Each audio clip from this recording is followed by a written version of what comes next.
Nagwala.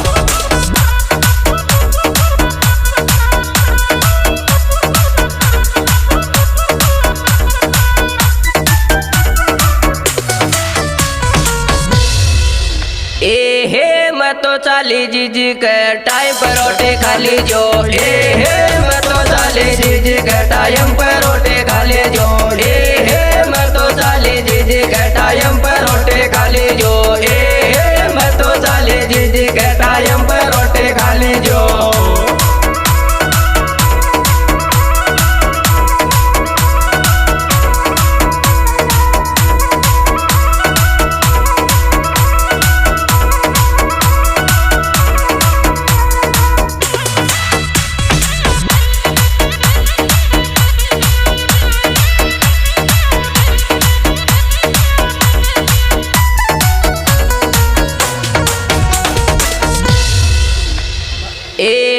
मैं तो आऊं 2 दिन में भाभी कने रोटी खा ली जो मैं तो आऊं 2 दिन में भाभी कने रोटी खा ली जो मैं तो आऊं 2 दिन में भाभी कने रोटी खा ली जो मैं तो आऊं 2 दिन में भाभी कने रोटी खा ली जो।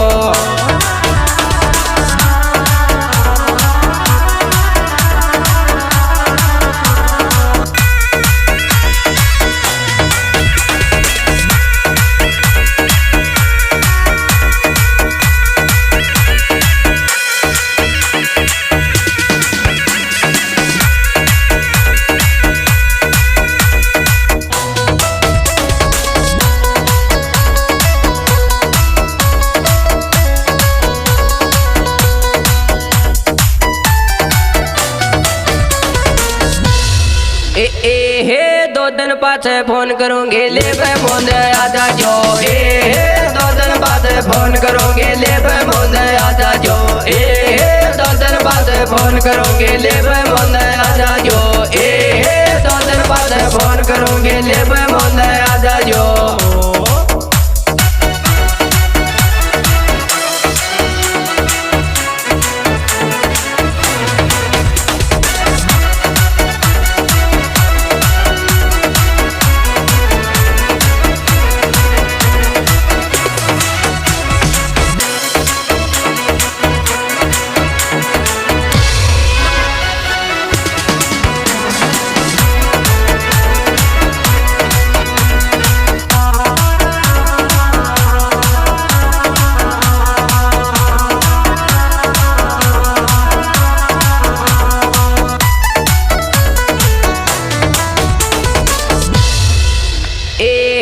गर्मी लागे कमरा में ऐसे लाजियो सासू का गर्मी लागे कमरा में ऐसे लाजियो सासू का गर्मी लागे कमरा में ऐसे लाजियो सासू का गर्मी लागे कमरा में ऐसे लाजियो सासू का।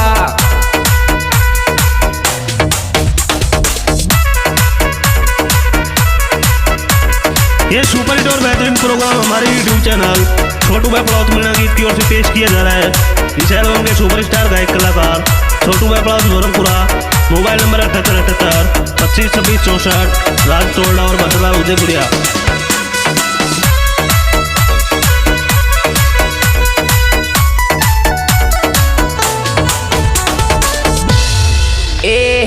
दचका लागे गाड़ी पे लेर भरे जा आजा जो दचका लागे गाड़ी पे लेर भरे जा आजा जो दचका लागे गाड़ी पे तो लेर भरे जा आजा जो दचका लागे गाड़ी पे तो लेर भरे जा आजा जो।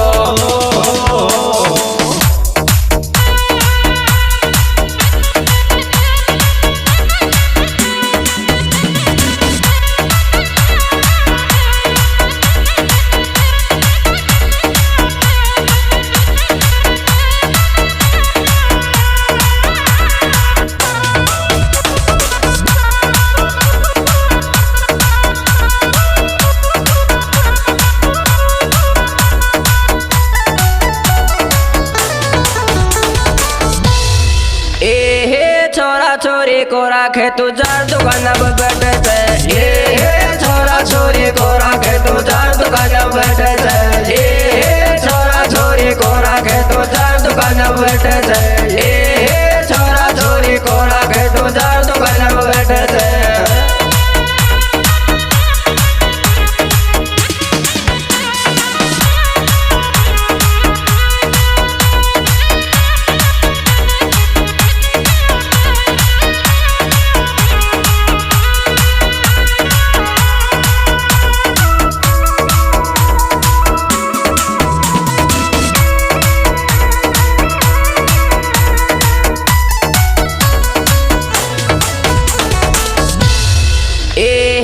ससुरो राजी बोले थे सासू जी गालियां काटे थे। ससुरो राजी बोले थे सासू जी गालियां काटे थे। ससुरो राजी बोले थे सासू जी गालियां काटे थे। ससुरो राजी बोले थे सासू जी गालियां काटे थे।